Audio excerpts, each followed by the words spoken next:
Alright, it's Barry and today I'm going to give you a tour of my indoor hydroponic tomatoes and I can show you exactly how I've got them set up and how well they're doing. And here they are. So we've got them in a nice hydroponics tent. And as you can see, they are doing quite well. In fact, this one is beyond the height of the lights that I can get them to. Can't really get them any higher at the moment. Just not got the supports to put them in the right place. But that has only gone over that in the last week or so. So I'm going to try and do something about that. But the main thing that we want to look at is the tomatoes. So here we go. We are at the moment middle of April, and I mean, if I was growing these outside, they'd be unseasonably early, but they are doing extremely well. Let's have a look. I've got tons of fruit. I mean, this plant in particular, the one on the left, I've got 3 at the back. I think these are Shirley, if I remember correctly, the variety, but this one on the end, the really big one, I can't remember what variety that is. I'll show you one in a minute. I've got 2 tomatoes on there at the minute, but I'm fairly sure there's some kind of heirloom variety, maybe a stripy one. I honestly can't remember what seeds I put in the propagator when I did them back in December, but yeah, from December, got them in here maybe about 6 weeks ago, and they've just gone absolutely berserk ever since. So I'll just show you all the fruit and everything that I've got in here at the moment. We've got another set there. There's a set right at the bottom. I can't get all these dead leaves at the back without crawling in, so I've just left them at the minute. But there is another set right at the back. We've got some newer ones just up here.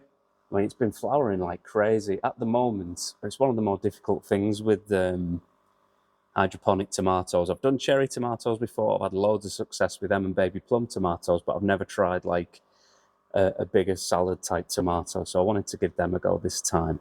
And yeah, it's not without its challenges, I suppose, is probably the best way of putting it. Like you can see here, now that it's started getting a lot bigger, it's not setting fruit as consistently as it was down here when it was a lot younger. With like first time it bloomed and everything, and we started getting tomatoes on it. It was really straightforward, and you can see. I mean, these are all really nice and full sets. But as it's starting to get a bit older now, it's starting to just not set at all. I mean, I don't know if these have got it. I mean, yeah, I'm starting to see a couple on there, not as bad, but you see like here, there's a few that just aren't quite making it, and it's just sort of ejecting those and getting rid of them. But on the whole, even with these sort of like newer sets as the plant's getting on a bit, they are still setting fruit, which is nice. I don't know how long it's going to take for all these to actually start ripening and everything in here. The temperature isn't too bad. It's probably consistently around maybe 24 degrees. It gets a bit warmer and more humid when I put the front on the tent, and it stays relatively warm in there.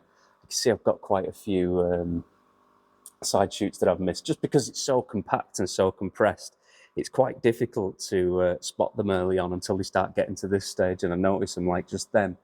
But you can see them just up here. I mean, what I'll be doing is I haven't taken these off yet because I just want to take a few clones off these plants just to put in my greenhouse at the allotment. There's no point spending money on tomatoes and growing them from seed when I can just take these runners off and these shoots and just clone them from those. But anyway, yeah, this middle one, fairly same variety. So this is a Shirley variety as well, so there's leaves everywhere.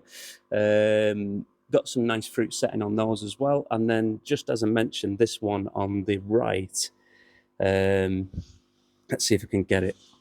It's right down in here. Let's see if I go really low down, I might be able to get a bit closer. Yeah, got 2 relatively large tomatoes hanging around on there. That one, it's absolutely enormous. See if I can get my hand in just for scale. Wasn't anticipating these being this variety. I thought there was all going to be 3 of the same, but I've obviously mixed a seed in there at some point, so it's done this. And I think they're going to be like some kind of stripy red and yellow variety. Either they're either a beefsteak or an heirloom, but I suppose we'll see when they ripen. This one isn't as prolific as probably the best way of putting it. It's flowering a bit, but on these newer stems, it's just not pollinating. And I've been doing it manually, and it's just not having any of it. But I mean, if I get that one massive tomato off it, I'll be fairly happy with that.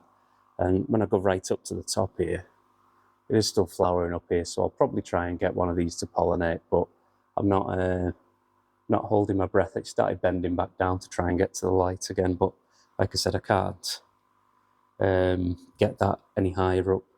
The only probably other thing worth noting with these is, I mean, you can see with these leaves, with the newer leaves on it, it's really starting to struggle a bit nutritionally. I've put a lot more food in today. I've sort of doubled the amount that they're getting now, just to try and give it what it's needing, because it's got all this fruit on it, so it's struggling a bit for nutrients, but it's going through maybe 10 litres of water every couple of days. It's really, really going through it, so I'm just having to increase those nutrients just to make sure that it is getting enough with it going through the water so fast as well. Yeah, real challenge, but they are doing all right up to now. Just got to get to the point where the fruit is going to ripen. That's the main thing. And you can see it on this one as well. I've got a bit of crispiness there, so there's obviously something to do with nitrogen. I'll have to identify maybe with these particular ones in the... I could probably have a look what else is going, because they are a bit pale as well. They have paled off a bit, so they've started going a bit yellower. So we've obviously got some kind of chlorophyll issue there. So I'm going to guess it being nitrogen related. So we'll increase that just for the time being to see if it does have any positive effect on that. But you might have also noticed a couple of them got into shot, but I've got this absolutely brilliant jalapeno plant at the bottom. At the front, sorry, and this one has started flowering this week, which is really nice. I mean, that is one plant. It's probably one of the best pepper plants, or one of the best chili plants I think I've grown. Certainly with hydroponics, anyway. I've had jalapenos before, but not growing this well. So really happy with that. And I mean, you can see with this, the leaves are perfect on it. Really nice dark green leaves. Loads of flowers starting to turn up on this one now. So yeah, I'm really happy with how this is going. And I think this is just on the same sort of feed as what the tomatoes are getting.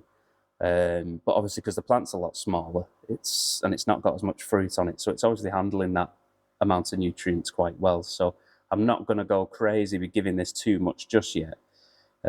Just while it's in this balance of being really nice and growing really well. You will have noticed at the bottom there, I've got a bit of algae. It's a bit of a problem. I've not got any hydrogen peroxide here to be dosing it with, so it's just one of the things that I'm having to deal with at the moment, just with water changes and what have you. You can see the roots in there, they're doing really nice. So I've got these 10-litre bins just from IKEA. I mean, this would be sold straight away if I just had some kind of black lids for them, but they didn't have lids for these bins, so I just used one of my old hydroponics tubs. If you've seen that video where I made the sort of the DIY hydroponics tub from the IKEA things, it's just a massive version of that I had in this tent. I had two of these in here full of lettuces. So it was just what I had. So I used that, and I've got just cocoa fibre soil in there. I grew these originally in little Jiffy Peat things. And I've put some clay balls in there just for aeration mainly. And I mean, the roots are quite happy in there. Algae isn't terrible. It's not fantastic in there, but it's manageable. And then just with the air pumps, I've just got these little air stones. Picked these up on Amazon. They were like 3 for £1.50 or something, because I had the bigger ones on, and they were letting too much air through, and it was a lot more than what these needed. And it was just making it really difficult to manage like the balance between 6 of these tubs. So put the small ones on, absolutely smashing, and there's no problem with it. And then the other jalapeno plants, I mean, I've got 3 in here. I've got one on this far side that's not as big. I mean, it's been weak from the start, so I think it's just the plant more than the I mean, all three of these were the same size, and they've all been getting the same treatment. So I think it's just a weaker plant, to be honest. But this one, it's a bit smaller. This was the first one to get any flowers on it. And we do have some chilies on this one as well. This was the first one. Obviously, it's the biggest. This was the first one. It's not far away now. We've got another one just tucked under here. I think I spotted another one earlier on, maybe higher up. There's a few on there. Maybe another one somewhere. But yeah, absolutely smashing that. And I'm really happy with how everything's going, to be honest, because it's one of those things, you know, they're difficult to manage, these sort of long life plants, and keeping them alive is a bit more trickier than it is when you've got them in soil. But it's quite rewarding just to have a go at it and try them out, because these are doing really well. And I mean, these are here a lot earlier than they would be, maybe a couple of months earlier than they would be if I was growing them outside. So it's nice to just do over sort of winter, early spring. I mean, I'll definitely be doing this again. I'll probably start these again maybe September-ish, and then keep them going all the way through the winter and into next year. So I've got a nice supply of them. But I think next time I'll go for a more prolific variety, like a cherry tomato, like maybe Gardener's Delight or some kind of baby plum tomatoes or something like that. Something that's going to make a lot more fruit a lot quicker, just to sort of not have to worry with keeping them alive for so long while they're all ripening up and everything. So I think I'll have a go at that next time. Just got one of these little tiny air pumps that's doing 2 of them. So I've got a splitter on there somewhere, and that's doing 2 of the plants. And then just down there, I've got just a bigger pump with 2 outlets on it, and that's split into the other 4. There's one of the splitters there. So you can see I've just put some Y splitters on the pipes and everything.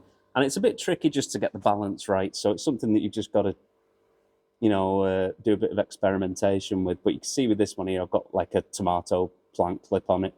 That's just bent over with a clip on it, just to restrict the air on that line, to make sure there's more coming out of this line. And then eventually you get it where all 6 have got some air coming out. That one at the far end's pretty much perfect. This could be a bit more, but it's enough just to keep that oxygen going through to the roots and stop them from rotting. But yeah, absolutely made up with these. I'll do another update on these in the next couple of weeks and see how they're getting on, see if they're starting to ripen. And yeah, absolutely perfect. I'll see you next time. And at this point in the video, I want to say welcome to my first ever channel member, Uma Bean. It really means a lot to me that you've decided to support my channel in this way. And for anyone else who wants to join in, you've got the join button underneath each video, and there's also a link in the video description.